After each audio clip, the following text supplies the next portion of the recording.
चलिए हम अपने फर्स्ट टॉपिक में चलेंगे जो कि है ओम्स लॉ। ओम्स लॉ के बारे में जानेंगे कि उनका क्या मानना था। सबसे पहले हम अपने बोर्ड पे चलते हैं। Charles Simon Ohm found that relationship between the current. Charles Simon Ohm found the relationship between the current. सबसे पहले चार्ल्स साइमन ओम ने फाउंड किया था रिलेशनशिप किसके बीच में, करंट के बीच में।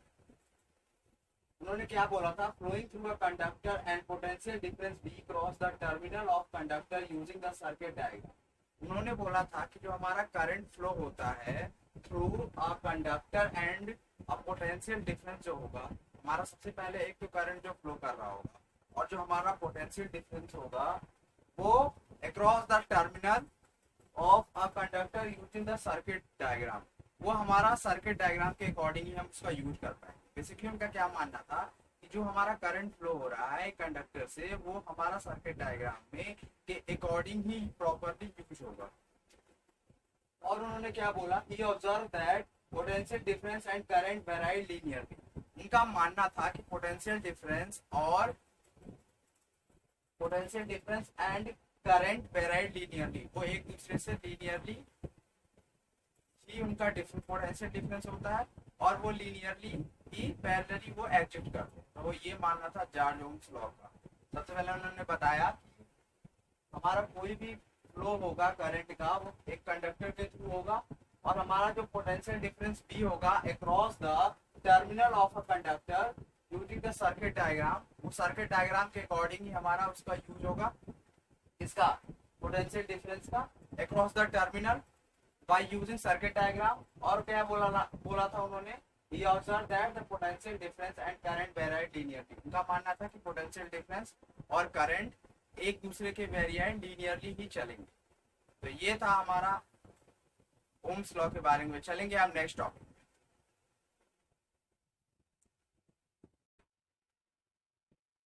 चलिए हम चलेंगे अपने नेक्स्ट टॉपिक पे।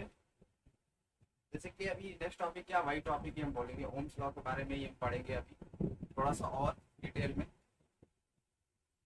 सबसे पहले क्या लिखा है, he stated that the electric current flowing through a conductor is directly proportional to the potential difference across the ends। उन्होंने क्या बोला है, he stated that the electric current flowing through a conductor is directly proportional to the potential difference। उन्होंने बोला है कि जो electric current होगा वो किसके प्रोपोर्शनल होगा, डायरेक्टली प्रोपोर्शनल होगा किससे, उसके पोटेंशियल डिफरेंस से। जो हमारा इलेक्ट्रिक करंट होगा वो हमारा डायरेक्टली प्रोपोर्शनल होगा पोटेंशियल डिफरेंस से। और क्या उन्होंने बोला है, अक्रॉस द एंड्स, मतलब स्टार्टिंग से एंड्स तक वो इक्वली होगा under standard temperature and pressure condition. उसका अलग अलग स्टैंडर्ड टेम्परेचर हो सकता है, प्रेशर हो सकता है, स्टैंडर्ड कंडीशन हो सकती है, ये सारी चीजें उन्होंने बोली है। सबसे पहले क्या बोला है उन्होंने कि जो हमारा इलेक्ट्रिक करंट होगा वो हमारा किसके प्रोपोर्शनल होगा, पोटेंशियल डिफरेंस के अक्रॉस एट द एंड्स, यानी स्टार्टिंग पॉइंट से एंड तक। उन्होंने बोला उसके लिए अलग अलग टेम्परेचर, अलग अलग कांस्टेंट स्पीड, ये सारी चीजें मैटर करती हैं। तो उसके लिए उन्होंने बोला है V equal to I and V proportional to I and V is equal to IR, where R is the proportionality constant for the given matter। उन्होंने बोला कि एक तो V is equal to I होगा और V proportional होगा I के and V is equal to हमारा क्या होगा R, जो R क्या होगा हमारा प्रोपोर्शनलिटी कांस्टेंट होगा एट द एंड।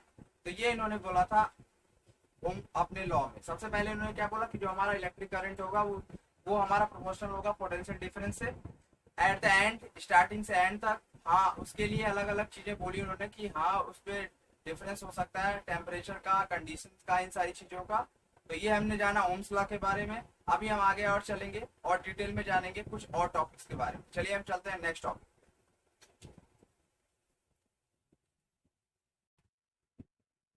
तो चलिए हमारा नेक्स्ट टॉपिक है, हम नेक्स्ट टॉपिक पे चलेंगे जो कि है resistance.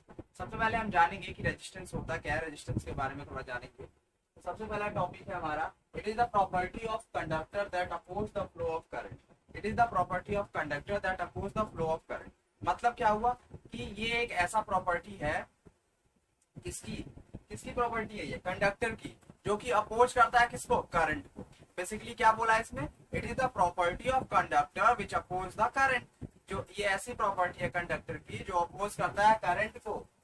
It is represented by R and symbol is ohm. ये इसको किससे रिप्रेजेंट करते हैं, आर से, और इसका सिंबल क्या है, ओम। ऐसा यूनिट ऑफ रेजिस्टेंस इज ओम। ऐसा यूनिट ऑफ रेजिस्टेंस क्या है, ओम। तो अब तक हमने क्या पढ़ा, ओम्स लॉ के बारे में पढ़ा। इसमें बोला था कि हमारा इलेक्ट्रिक करंट होता है वो अलग अलग पॉइंट पे वो किसके प्रोपोर्शनल होता है, उसके पोटेंशियल डिफरेंस से। अब हम रेजिस्टेंस के बारे में पढ़ रहे हैं। रेजिस्टेंस में क्या बोला है कि ये एक ऐसी प्रॉपर्टी होती है कंडक्टर की जो कि क्या करती है, अपोज करती है करंट के बारे में। और क्या बोला है कि इसको हम रिप्रेजेंट करते हैं आर से, इसका सिंबल क्या है, ओम। तो चलिए हम चलते हैं नेक्स्ट टॉपिक पे। चलिए चलेंगे हम अपने नेक्स्ट टॉपिक पे, जो कि हम उसके बारे में उसके बारे में थोड़ा देखेंगे, जो कि है 1 ओम। 1 ओम के बारे में हम जानेंगे कि 1 ओम किससे बोलेंगे या क्या होता है। सबसे पहले बोला है the resistance of conductor is said to be 1 ohm when the potential difference across the conductor is 1 ohm. हम 1 ओम बेसिकली कब बोले, बेसिकली बोला हुआ है कि जब हमारा क्या होगा, रेजिस्टेंस होगा जब किसी कंडक्टर में, उसको हम 1 ओम तभी बोलेंगे जब उसका potential difference across the conductor is 1 volt and current flowing through it is 1 ampere. Basically हम 1 ओम क्या कब बोलेंगे कि जब कभी रेजिस्टेंस हमारा जो होगा वो क्या होगा, हमारा रेजिस्टेंस जो होगा वो होगा किसी कंडक्टर का जो, और उसका पोटेंशियल डिफरेंस होगा अक्रॉस द कंडक्टर में 1 वोल्ट। सबसे पहले किसी हमारा जो रेजिस्टेंस होगा किसी कंडक्टर का, उसका जो पोटेंशियल डिफरेंस होना चाहिए वो 1 वोल्ट होना चाहिए, और उसका जो करंट जो उसमें फ्लो हो रहा है वो कितना होना चाहिए, 1 एम्पियर होना चाहिए। बेसिकली क्या बोला है कि हमारा जो रेजिस्टेंस होगा, किसका रेजिस्टेंस होगा, किसी कंडक्टर का, उसे हम तभी 1 ओम बोलेंगे, तभी हम उसे 1 ओम बोलेंगे कि ये 1 ओम है जब कि वो उसका potential difference across the conductor कितना होना चाहिए, 1 वोल्ट होना चाहिए। उसको हम तभी 1 ओम बोलेंगे जब उसका पोटेंशियल डिफरेंस कितना होना चाहिए, 1 वोल्ट होना चाहिए, और जो करंट उसमें जो फ्लो हो रहा है वो कितना होना चाहिए, 1 ampere. Potential difference 1 volt and current जो फ्लो हो रहा है वो 1 एम्पियर।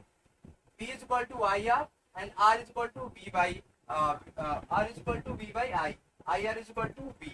तो बेसिकली क्या बोला है कि हम 1 ओम कब बोलेंगे, जब जब किसी कंडक्टर का रेजिस्टेंस है उसका जो पोटेंशियल डिफरेंस होगा वो 1 वोल्ट होना चाहिए, एंड उसका जो करंट फ्लो हो रहा है वो कितना होना चाहिए, 1 एम्पियर, तभी हम उसको 1 ओम बोलेंगे। और क्या बोला है इन्होंने कि V is equal to IR, R is equal to V by I, IR is equal to V। Accordingly सब क्या बोला है, सबसे पहले V is equal to IR, किसके लिए बोला है, ये बोला है रेजिस्टेंस के लिए, and R is equal to V by I and IR is equal to V, ये किसके लिए बोला, वोल्ट के लिए। तो चलिए हम आज के क्लास को हम यही रैप अप करेंगे। I hope you like this session. So आप इस चैनल पे बने रहिए और इस चैनल को सब्सक्राइब कीजिए, शेयर कीजिए, और इसकी पीडीएफ मैं आपको लिंक पे डाल दूंगा तो आप वहां से डाउनलोड कर सकते हैं। सो आज हम इस क्लास को यही रैप अप करेंगे। That's all for today, thank you so much and please do like and subscribe my channel and do share also. That's all, thank you so much.